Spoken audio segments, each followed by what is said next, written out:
The Wood Night is sponsored by I Would Like. So I was going to space the episodes about the Artisan 310 XC out a little bit more, but had pretty good feedback last week on why I bought this episode. But there's been a couple of consistent complaints or comments on YouTube, Instagram and Reddit about combo machines in general, and that is you're better off getting two machines because it takes so long to set up and change modes in that. And for some machines, yeah, that's true. For this machine, certainly isn't the case. I've been working a lot with it at the moment. You can see the bed I've got in the background there.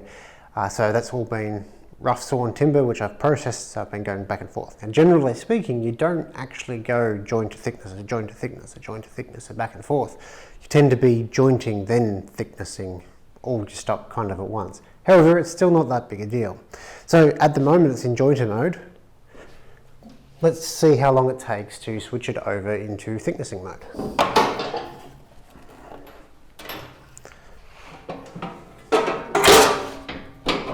And we're done. Now, I don't have a dust collector set up at the moment. You can see the PVC pipe down below in the frame, hopefully. I've actually just gotten back from Bunnings and I'll be piping that up sometime this week. But it takes marginally longer to do that. And what about going back?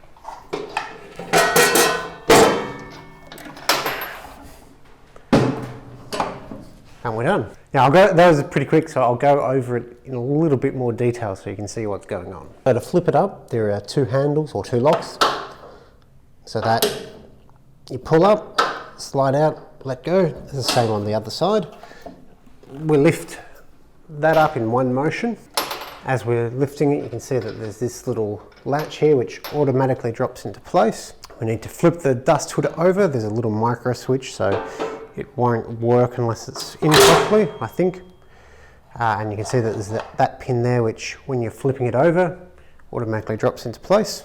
And on the thicknesser side, the only thing we need to do is push this lever down and release it, and that unlocks the rollers for the thicknesser. Now, obviously we need to raise the height, and this is probably the one point of contention, is that you need to lower and raise the height of the thicknesser bed to be able to switch modes. So if you look at the scale here, there's a mark that points to 15.5, and that's the mark you need to bring it down to be able to flip the dust hood over.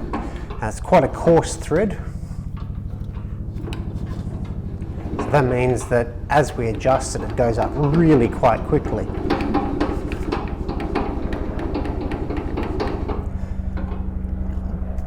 So if we were switching it back to jointer mode, we need to lower it all the way down to 15.5 centimeters.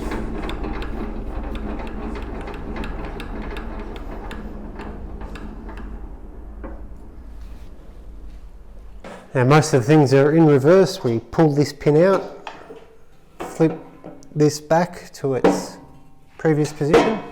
I've forgotten to release the roller, so that's just pushing down and that locks into place. We flip this up so that we can release the table, and you can see that this is going to hold itself up because of these heavy duty springs.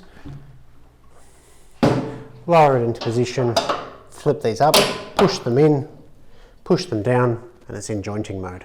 So as you can see, switching from jointing or surfacing mode to thicknessing mode and back and forth is actually really quick. The only complaint that I can imagine people will come up with is that you're losing your settings with the thicknesser, well, thickness.